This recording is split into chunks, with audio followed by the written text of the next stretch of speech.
My husband, he's been arrested in Rwanda. Mwiriwe mumeze mute nizere ko mumeze neza aho muri hose. Uyu ni umwanya w'amatiku nk'uko musanzwe mubimenyereye. Iyo video rero mubashije kubona ntago nashoboye kuyishyiraho yose, ariko rero mushatse mwahogenda mukayireba mukayirangiza. Uyu mudamu yamaze iminsi atabaza, nawe ari mu bantu bahuye n'akarengane hano kuri social media. Abanyarwanda baramwatatse bamubwira uko asa, bamwita igihutukazi, bamwita ibizina byari byose, ariko yagerageje kubyitwaramo gipfura, ntiyabasubiza nk'uko ngiye banyatatse nkabasubiza. We yaragerageje mbese kutagongana n'amategeko, dore ko amategeko mu Rwanda amwe namwe arengera bamwe abandi ntabarengere. Aragerageza nyine amenya yuko n'ubundi nta wamurengera, arifata agasubizanya ikinyabupfura. Ariko ntibibujije yuko byashyize umufasha we mu kibazo uri mu Rwanda, yashakaga kuzana aho atuye aho muri Canada.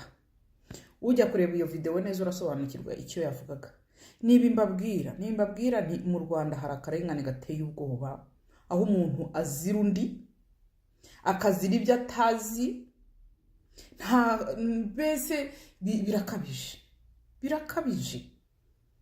Nene se muzafunga abanyarwanda iminwa, n'uri mu kibazo ntimumurenganure, ahubwo mukomeze mu murenganye. Uyu mugore yarabasabye kumurenganura igihe kirekire. Ni ukuvuga ngo mureba na video ziwe, murareba uko byatangiye nuko byakomeje, ariko nkaho mwamurenganuye ahubwo muhitamo kumwongerera agahinda ko kumubabaza.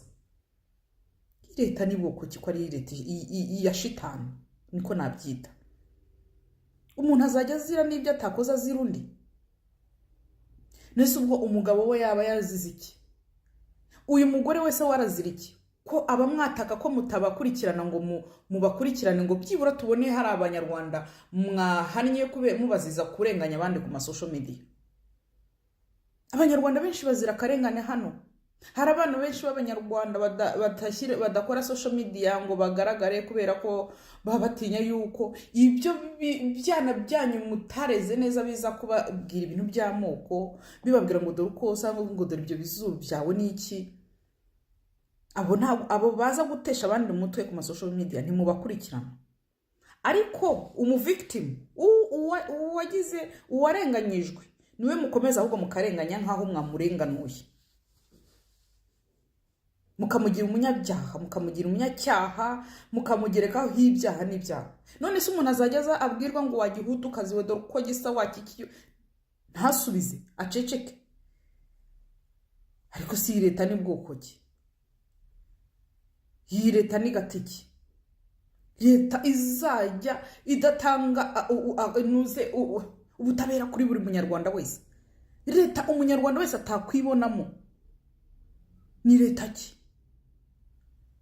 Ni gute muzajya murenganya abantu abo ngabo abanyarwanda bari mu gihugu majority urubyiruko rwuzuye ku social media rwabusing abantu rubabwira ngo dore ukusa n'ibizuru byawe n'ibiki? Nanjye kugira ngo ngire iyi motivation yo kuvuga nukubera urubyiruko rwanyatatse runsanga ku social media rumbwira ngo dore ibyo bizuru byawe, ngo dore uko gisa, ngo wagihutukazi we, ngo hagitera hamwe we, ngo wakinywa amaraso we. Ibintu nk'ibyo bintera intege zo kuza kurwanya aho karengane.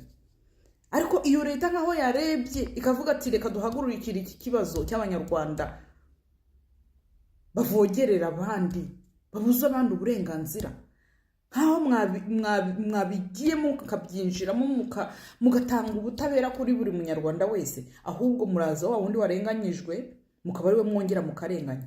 Kandi muri amashitani, iyo ni leta ki? Leta itagira ubumuntu, leta y'inyamaswa gusa. Ko mufite ubunyamaswa burenze kwemera.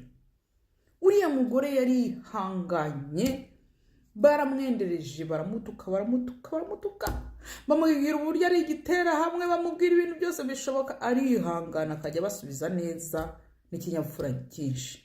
Nge ntabwo nabishoboye, ntabwo nari kubivamo. Naragerageje kwihangana ariko kumwisho biranga. mbona ari ngombwa ko mbihagurukira nkabirwanya kuko abanyarwanda benshi barabikorerwa hano, barabikorerwa. Mwigisha urubyiruko kudahohotera abandi bantu. Abanyarwanda b'amazuru manini ni abanyarwanda, ntaho benda kujya bavuga ikinyarwanda. Nta burenganzira mufite rero bwo kubahohotera. Mu gihe rero mudashaka kwigisha urubyiruko kudahohotera abandi banyarwanda, noneho abo banyarwanda bakwirwanaho, bakwivugirira, ahubwo nkaho mwarebye ikibazo mukareba intandaro y'ikibazo namwe mukabarenganya. Uwo mugore mwafungiye iki umugabo wiwe?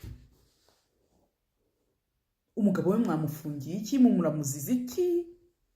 Ni ukuvuga ngo nuriya mugore already mwamaze kumufungira imipaka yo kuba atashobora kuzaza mu Rwanda. Ni gute yakumva ko afite security yo kuzagaruka mu gihugu? Mwamaze gufunga n'umufasha wiwe kandi mumuziza, nta kigaragara mu muziza. Nahangaha abandi banyarwanda benshi bagenda babonera urugero, bakabona badashobora kujya mu gihugu cyabo kuko babona nta security, nta garanti yuko bafite security mu gihugu cyabo. Iyi leta rero irashaka kugaragaza ko harimo abanyarwanda bamwe bemerewe kujya mu gihugu bakakora ibyo bashaka, bakavuga ibyo bashaka, mu gihe abandi batabyemerewe. None muribaza ko twebwe tuzasigikira iyo leta y'amashitani gutyo? Ntago tuzayishyigikira paka itangiye gushyira abanyarwanda ku munzani umwe, abanyarwanda bakareshya, buri munyarwanda wese akibona mu gihugu, akabibonamo yuko atarengana mu gihugu cyiwe. Aka karengane turagahaze yuko umuntu azajya arengana mu gihe yirwanyeho, nkaho mwamurwaniriye mugashaka umuti w'ikibazo, ahubwo namwe mugerekaho urusyo. Ako karengane turagahaze. Tuhaze leta y'ubugome. Urabona abanyarwanda bagiye mu makomenti ye kuri iyo video, urwo rubyiruko nkaho rwavuze ati reka turenganure uyu muvandimwe ari kurengana, ahubwo bavuze ngo umunwa wawe ngo niwo ngo afungiye umunwa wawe, ngo arazira wowe umunwa wawe. Kuki umuntu agomba kuzira undi? Ese umunwa we niki kibi yaba yaravuze? None se mu Rwanda umuntu niyemewe gupfura? Mu Rwanda umuntu niyemewe kuvuga? Mu Rwanda ntabwo umuntu yemerewe ko expressinga feelings ziwe ni mu gihe arenganye, mu gihe ababaye. Nimba se umuntu ashobora gukora gutya ari hanze akavuga utuntu tworoheje tutagize uwo tubangamiye, just kugira ngo umutima w'uruhuke, akavuga. None uri mu Rwanda yapfuye bigeze bingana iki? Nuvuga ngo abantu nyarwanda bo mu Rwanda b'amazuru manini barapfuye, bapfira muri Nyagasani, nta buhumekero bafite, barakandamizwa. Ibi ni urugero tubona. Nimwe mutuma abanyarwanda batiyumva mu gihugu cy'u Rwanda, nimwe mutuma abanyarwanda biheza mu gihugu cyabo, kuko ntabwo ibi ni urugero bigaragaza yuko abanyarwanda bamwe na bamwe badafite uburenganzira mu gihugu, nta garanti ya security. Igihugu kitaha abanyagihugu garanti ya security n'igihugu nyabaki. Turarambiwe akarengane, ntago umuntu yagakwiye kuzira undi. Uwo mugabo akwiye gufungurwa. Ntago ibitekerezo by'umugore we, usibye ko n'umugore we nta kintu kigaragara yaba yarakoze gihanirwa n'itegeko, cyangiza itegeko. Arazira iki? Turasaba leta y'u Rwanda guhagarika igandamiza abakorera abanyarwanda bamwe na bamwe. Ntago mushaka kuvuga ngo ubumwe n'ubwiyunge ku magambo gusa, mu bikorwa butagaragara. Nimba ari ibyo twanze ijambo ryitwa ngo ndi umunyarwanda, kuko ntago ibi ngibi ari ndi umunyarwanda. Ndi umunyarwanda igomba ikagaragarirwa mu bikorwa, aho umunyarwanda wese yumva ko ari umunyarwanda. Ariko ibi ngibi biragaragara ko ari amoko, ubwoko bukandamijwe, ubwoko budafite uburenganzira. Hari ubwoko bufite uburenganzira, hari n'ubwoko budafite uburenganzira. Ntago iyo ndi umunyarwanda rero turayanze. Nimba mutayishyize mu bikorwa, ubumwe n'ubwiyunge nibuve mu magambo bujye mu bikorwa.